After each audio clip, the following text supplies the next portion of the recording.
الحمد لله الذي تفضل على البشرية بتنزيل كتابه المبين وببعثة نبيه الأمين، فصلوات ربي وسلامه عليه وعلى آله وأصحابه أجمعين ومن اتبعهم بإحسان إلى يوم الدين. يا أيها الذين آمنوا اتقوا الله حق تقاته ولا تموتن إلا وأنتم مسلمون. أما بعد، أيها المؤمنون والمؤمنات، إن من رحمة الله تعالى علينا إعطاء الفرص للإكثار من الخيرات وللرجوع إليه والاستغفار من السيئات. وهذا الشهر شهر شعبان الذي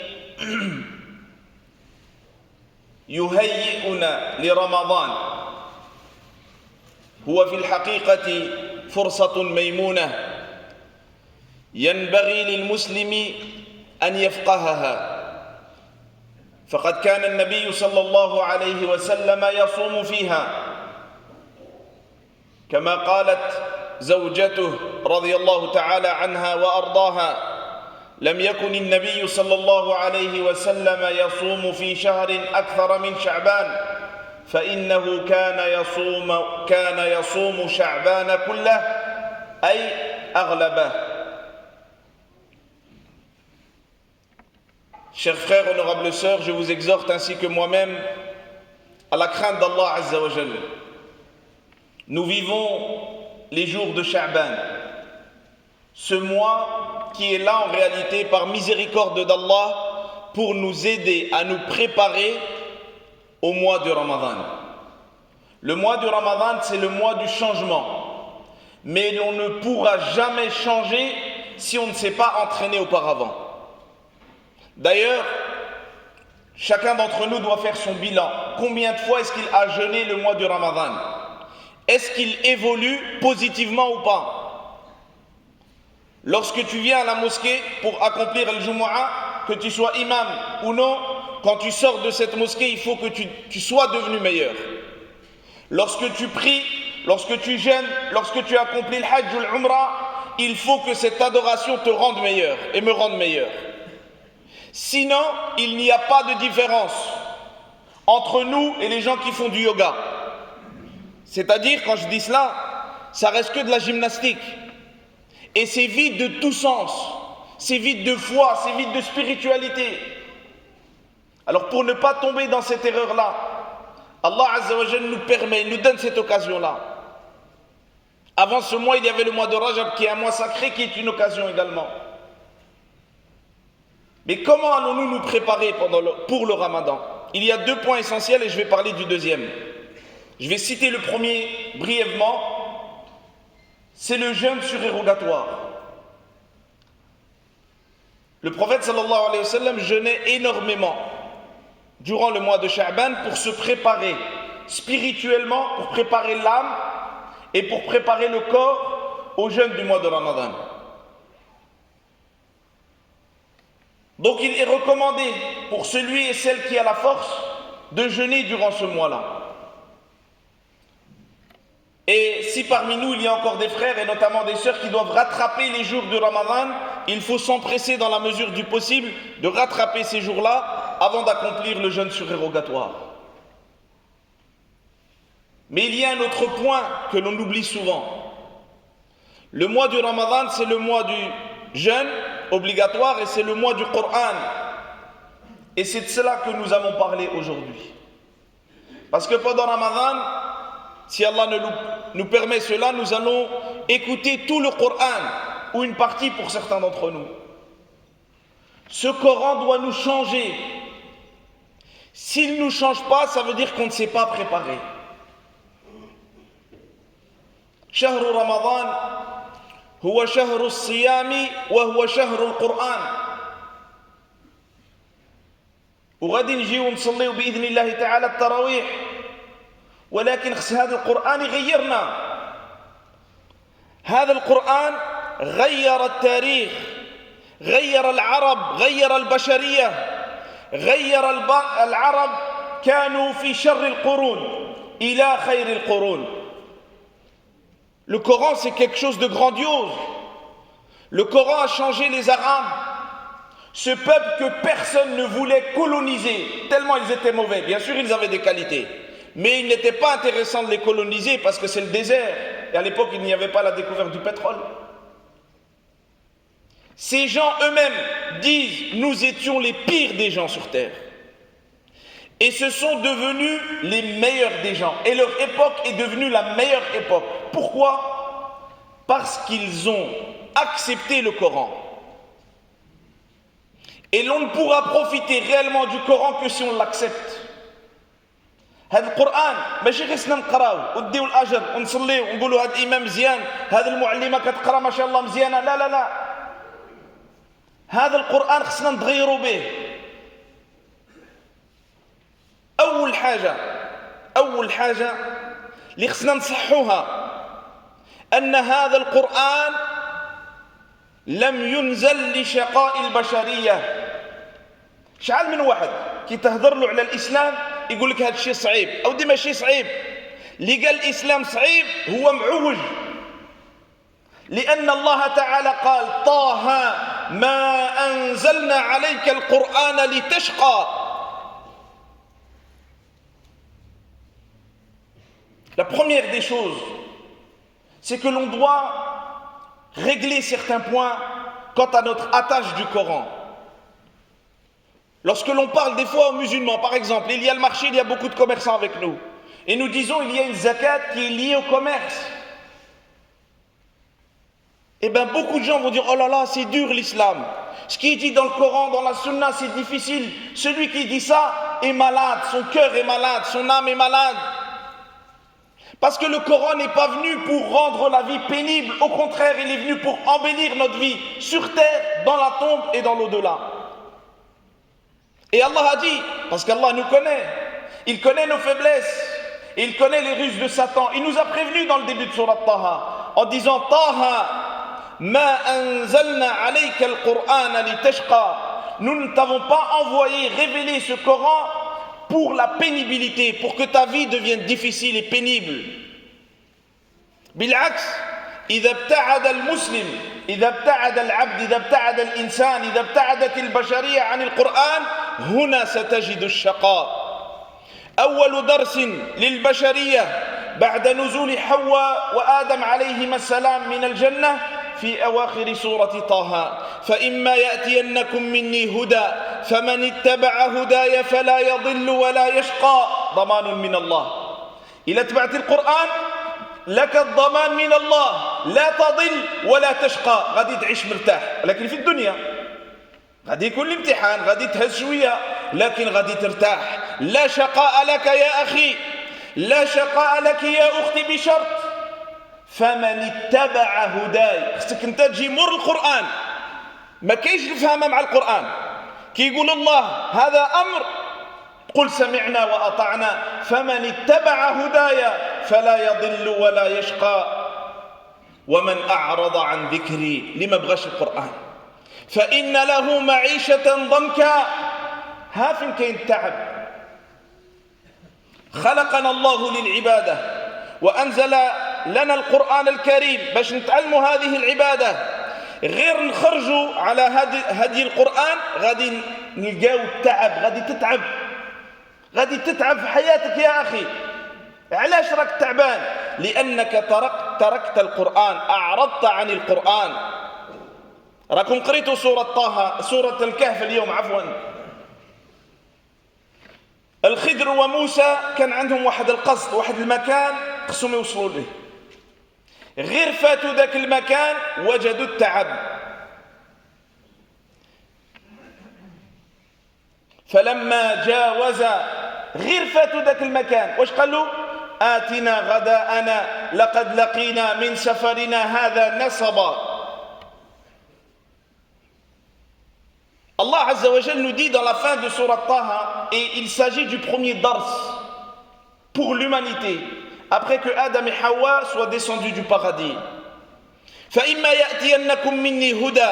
Allah dit qu'à chaque fois qu'une guidance viendra de ma part, une révélation, فَمَنِ اتَّبَعَ هُدَايَ, celui qui suit cette guidance, Allah lui promet deux choses. فَلَا يَضِلُّ, il ne sera pas égaré. وَلَا يَشْقَى, il ne vivra pas dans la pénibilité. Aujourd'hui, les gens vivent une vie de misère et de galère. Même les musulmans, et moi je vous parle à vous, vous êtes musulmans et musulmanes. Les gens sont fatigués, les frères sont fatigués, les riches sont fatigués, les pauvres sont fatigués, les jeunes sont fatigués, les personnes âgées sont fatiguées. Pourquoi?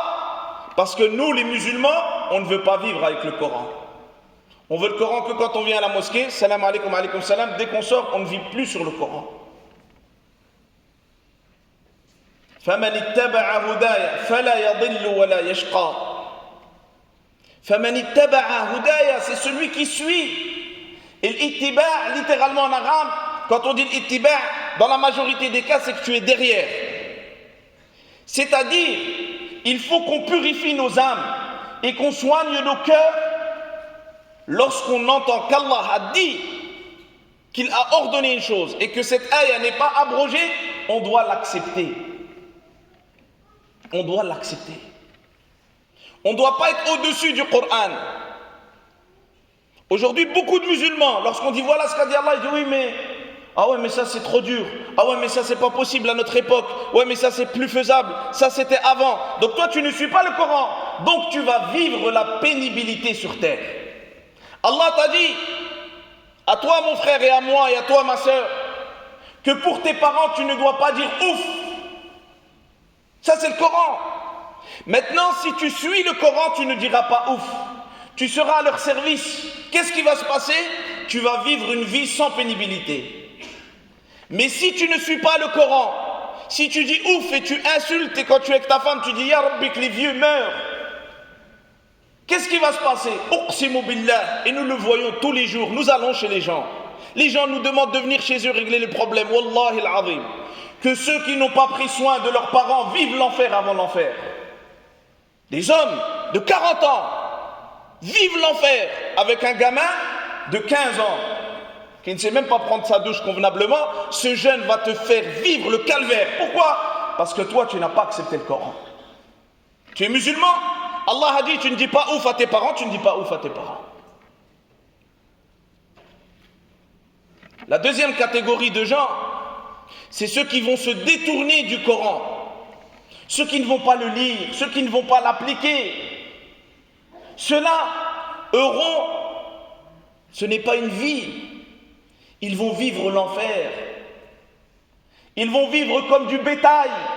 Ils ne pensent, leurs soucis se regroupent dans le fait de satisfaire leurs besoins comme les animaux. Allah n'a pas cité le terme de l'hayat, ici de la vie, mais il a dit فَإِنَّ لَهُ وَمَنْ أَعْرَضَ عَنْ ذِكْرِي فَإِنَّ لَهُ مَعِيشَةً ضَنْكًا. Ils mangent, et c'est le souci des gens. Je m'habille bien, je mange bien, je passe des bonnes vacances. Tu n'as pas d'ambition, mon frère, dans la vie. Un jour, tu vas te retrouver dans un trou, il n'y aura personne avec nous. Est-ce que tu as construit ton palais dans le paradis? Où est passée l'ambition des musulmans? Pourquoi est-ce que nous manquons d'ambition? Pourquoi est-ce que nous sommes devenus faibles? Pourquoi est-ce que nous, les musulmans, on est fatigués? Et on vit une vie pénible, même dans nos mosquées. Pourquoi? Parce qu'on s'est détourné du Coran. Et on doit revenir vers le noble Coran durant ce mois. Et ce mois était nommé chez Salaf al-Salih, les pieux prédécesseurs, le mois des lecteurs. Parce que les musulmans se précipitaient sur le mushaf pour le lire, pour l'étudier, pour le comprendre, pour l'appliquer, pour l'enseigner, pour le transmettre.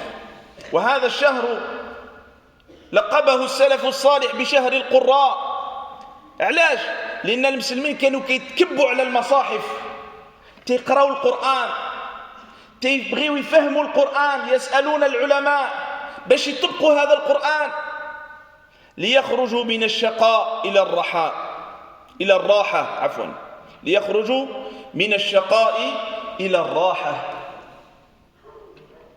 وهذا القرآن نحن المسلمون ينبغي أن نعتز به وهذا الاعتزاز بتطبيقه. Nous les musulmans, on doit être content de pouvoir lire le Coran. Parce que le Coran, c'est la grâce d'Allah. قل بفضل الله وبرحمته فبذلك فليفرحوا. قل بفضل الله أي بالقرآن الكريم وبرحمته أن جعلكم من أهله. كتقرأ القرآن أنت من أهل القرآن وخا ما حفظوش ولكن هذاك اللي حافظ راه عنده واحد الدرجة عليك. خيركم من تعلم القرآن وعلمه. قل بفضل الله وبرحمته فبذلك فليفرحوا. خصك تفرح بالقرآن. علاش؟ لأن فيه الحياة. زيد ربي واش تيقول لك؟ هو خير مما يجمعون. خير مما يجمعون. هذا القرآن خير من الذهب والفضة. هادشي اللي كانوا يجمعوا الناس بكري. هادشي اللي كانوا تيجمعوا الذهب، تيجمعوا الفضة. في زماننا هذا حنا تنجمعوا غير الوراق. راه داك الفلوس اللي عندنا دابا لا قيمة لها. راه غير وراق. إلا عندك الذهب راه عندك شي حاجة. عندك الفضة عندك شي حاجة. عندك 200,000 يورو في الحساب عندك غير الوراق. نسأل الله السلامة. غدا إلا ناضت الحرب داك 200,000 يورو غتشري بها غير واحد الباكيتو ويقول لك سير بحالك. لأن الورقة ما عمرها كانت عندها قيمة في تاريخ البشر إلا في زماننا هذا. ورغم الذهب والفضة ربي قال هو خير مما يجمعون. Et aussi nous devons développer un sentiment de fierté.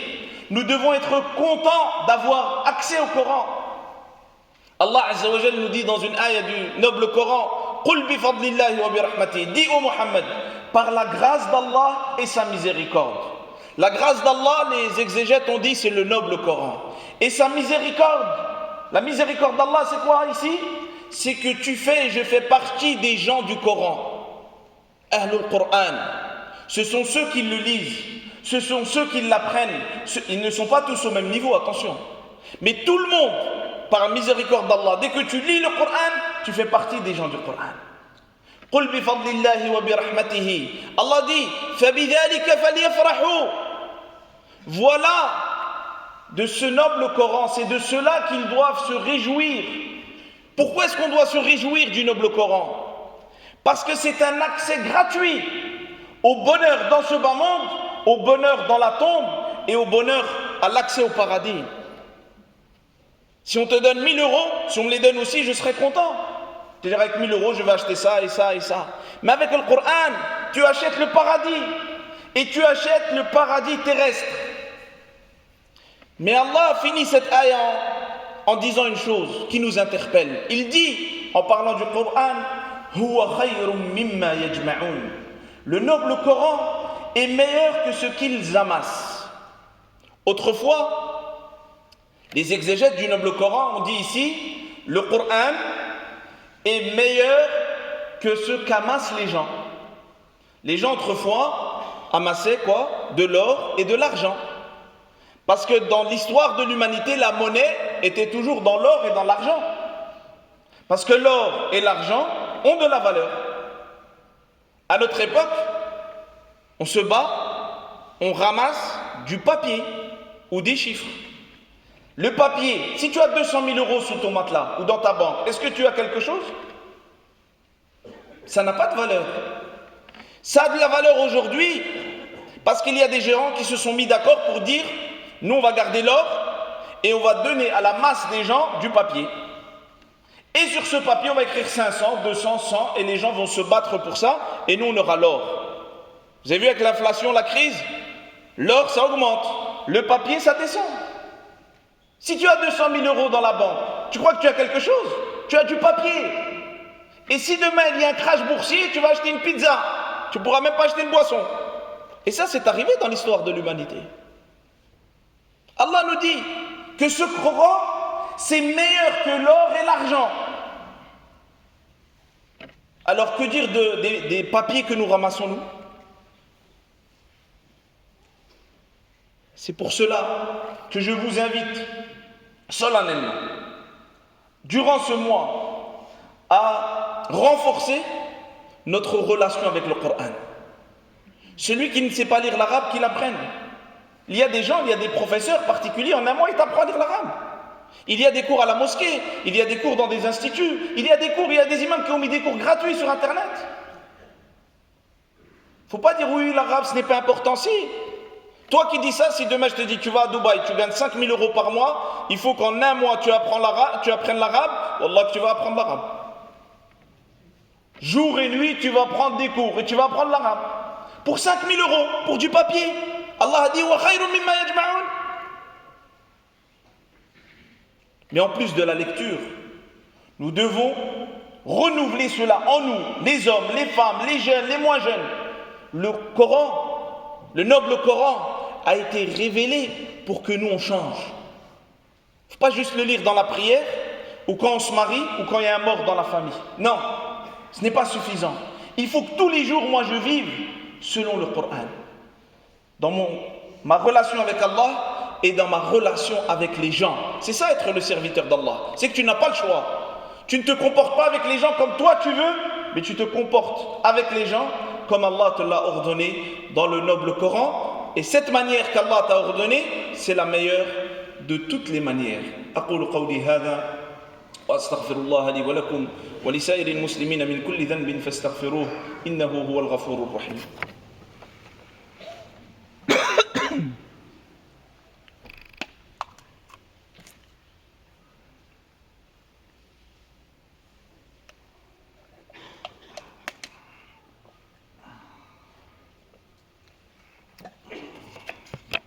الحمد لله وكفى وسلام على عباده الذين اصطفى أما بعد أيها المسلمون والمسلمات هذا القرآن الكريم هو السبب الوحيد لجمع كلمة المسلمين مع بعض الناس يقول لك اتفق العرب ألا يتفقوا هذه الحضارة اللي كتقتل الأمة الإسلامية هذه سموم هذه سموم. علاش انت راك تزيد فيها؟ احنا رانا راقدين وانت كتزيد تضرب فينا بالعصا. كل شي حاجه باش تنوض انت من العصا وباش من النعاس وحتى احنا نوضوا معاك من النعاس.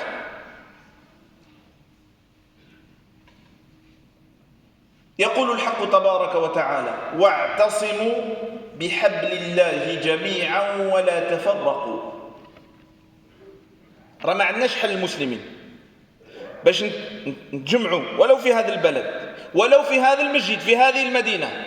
واش غيجمعكم؟ هو كتاب الله سبحانه وتعالى. راه ما تقدرش تجمع الناس بالأموال، ماشي غير الأمة الإسلامية، حتى دارك انت بغيت تحافظ على الأسرة ديالك، على الزوجة ديالك، على الوليدات ديالك، باش غادي تحفظهم؟ بالقرآن الكريم. ما تظنوش ان الا شريت لولادك داكشي اللي بغاو وكتصرف وكتزيد وكتزيد وكتشري غادي تملكهم. ما تقدرش تملكهم. قال الله سبحانه وتعالى لنبيه الكريم لو أنفقت ما في الأرض جميعا ما ألفت بين قلوبهم. راه ما غاديش المرأة والوليدات تحافظ عليهم بالمال. راه هادو ماشي بهايم، بشر، والبشر عنده القلب، وهذا القلب بين أصبعي الرحمن. تحافظ على الأسرة ديالك إلى تعيش على القرآن، تحافظ على الأمة، على جماعة المسجد، على مسلمي قريتك إذا اعتصمنا بالقرآن. Les musulmans de France et du monde entier ont besoin, à notre époque, d'union. Nous sommes divisés. Dans une même ville, les musulmans sont divisés à cause de la nationalité, à cause du fait qu'on ne soit pas assez éveillé, qu'on ne fasse pas attention. Les différences de couleur, les différences de langage, ce sont des signes de la puissance d'Allah. Ces signes de la puissance d'Allah, nous on en a fait des moyens pour diviser la communauté. Pourquoi? Parce qu'on ne lit pas le Coran. On ne lit pas. On ne le lit que quand il y a un mort ou quand on se marie, ou quand on a un problème, on a peur. Une fois, les gens disent, ouais, l'imam vient chez moi, lit un peu le Coran, j'ai peur. Un frère, mesquine, une fois, subhanallah, je dis, où est-ce qu'on est arrivé? C'est un boulanger, il m'a dit, il faut que tu viennes lire le Coran sur les baguettes. Wallah al-azim. Wallah. Je dis quoi? Il m'a dit dans ma boulangerie, il faut que tu viennes lire le Coran. J'ai un problème, ça va pas. J'ai un problème. Tous les jours à 16h, l'électricité tombe. Je dis, mais t'as pas besoin d'un imam, t'as besoin d'un électricien. Ils vont rigoler, mais normalement on pleure, les frères. Parce qu'on ne vit pas avec le Coran. On ne vit plus avec le Coran. Pourquoi est-ce que notre communauté, personne ne nous respecte, ni en France, ni à l'étranger? Ce n'est pas à cause de l'argent seulement. Les pays arabes ont de grandes richesses. Ils ne sont pas respectés.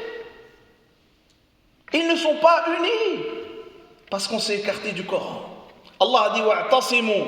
Et cramponnez-vous au câble d'Allah, c'est-à-dire le Coran. Wa'tasimu bihablillahi jami'an wa la tafarraqu. Si on est rassemblés autour du Coran, on ne sera jamais divisé.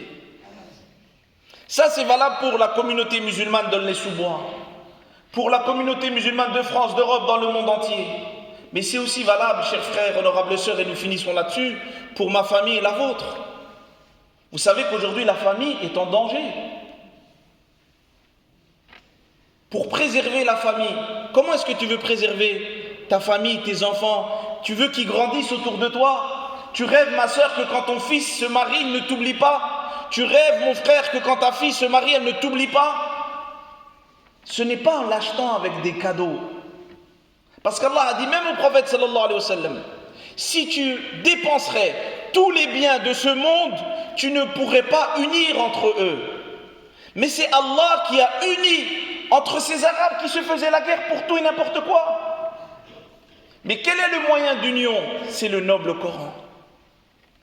Si tu veux préserver ta famille de la division, parce que des fois on entend des choses, les gens disent ouais Msakin, la famille un tel, dès que leur père est mort, ça y est, ils sont divisés. Et c'est devenu une fausse règle. Mais parce que les gens la répètent beaucoup, ils croient que c'est une règle. Ils disent ouais de toute façon, tes parents sont vivants, oui, tu verras mon frère ou ma soeur, dès que tes parents vont mourir, vous allez être divisés. Non, ce n'est pas vrai. Ce n'est pas vrai. On aime nos parents, on les respecte, on les honore, parce que le Coran nous l'a dit. Et parce que le Coran appelle à ce qu'il y a de meilleur, et après la mort de nos parents, on continuera à être unis, parce qu'on a le moyen, on a le habl, on a le câble d'Allah, on a le Coran qui nous garde unis. Ce n'est pas les parents qui unissent. Il y a des parents, c'est eux qui divisent leurs enfants, parce qu'ils ne suivent pas le Coran. Et il y a beaucoup de familles où les parents sont vivants, les frères ne se parlent pas. Les sœurs ne se parlent pas, leurs parents sont vivants. Nous inventons trop de fausses règles. Trop, après nous, nos enfants, tout le monde croit que c'est normal, c'est comme ça. Ce n'est pas ainsi. Nous devons revenir au Coran, l'étudier. Nous devons faire vibrer nos maisons, je parle au sens figuré. Nous devons illuminer nos maisons par le Coran. Si chez nous, la nuit, on lit le Coran, sans déranger les voisins, bien sûr, c'est pour ça que j'ai dit au sens figuré. Si la nuit, toi mon frère, tu as un moment où tu lis le Coran, toi ma soeur, tu as un moment où tu lis le Coran, tes enfants lisent le Coran, qu'est-ce qui va descendre du ciel sur nous? Qu'est-ce qui va descendre? Des bénédictions. Allah va nous élever. Mais aujourd'hui, comment est-ce que nous passons nos nuits? Chacun est dans sa chambre, avec son téléphone, et chacun est tombé dans une ruse, parmi les ruses de Shaitan. Le frère, il regarde une sœur, il dit, oh, c'est rien, juste ton chat. Tu chattes? Ouais, mais elle a le hijab. Dans 2 jours, elle n'aura plus le hijab et toi, tu n'auras plus ton qamis. Ouais, la sœur, juste elle chatte. C'est rien, c'est un frère, il me donne des conseils. Et nos enfants, ils sont connectés à l'autre bout du monde. Et c'est pour ça que nous sommes dans ce chaos. Et c'est pour ça que nous avons dit tout à l'heure que Allah Azza wa Jal, par sa miséricorde, nous donne des occasions pour nous racheter, nous donne des occasions pour nous rattraper. Mais un jour, on ne pourra pas. On ne pourra plus. Un jour, on ne sera plus là. Un jour, nous allons mourir et on ne sait pas c'est quand. Et personne ne sait c'est quand. Alors profitons de ce mois-là. Faisons de ce mois de Sha'ban un mois de lecture, d'étude, d'apprentissage, de méditation autour du noble Coran. Et quand viendra le mois de Ramadan, on sera prêt et on pourra profiter du noble Coran. Et on sortira du Ramadan, si on est toujours en vie, meilleur que lorsque le Ramadan a débuté. عباد الله لقد أمركم الله بأمر بدأ فيه بنفسه وثنى فيه بملائكته حيث قال تعالى إن الله وملائكته يصلون على النبي يا أيها الذين آمنوا صلوا عليه وسلموا تسليما اللهم صل على سيدنا محمد في الأولين والآخرين وفي الملأ الأعلى إلى يوم الدين. اللهم ارحمنا وارحم والدينا وارحم من علمنا وارحم بفضلك جميع المسلمين والمسلمات المؤمنين والمؤمنات الأحياء منهم والأموات إنك سميع قريب مجيب الدعوات. اللهم اجعلنا من أهل القرآن الذين هم أهلك وخاصتك يا أرحم الراحمين يا رب العالمين. سبحان ربك رب العزة عما يصفون وسلام على المرسلين والحمد لله رب العالمين.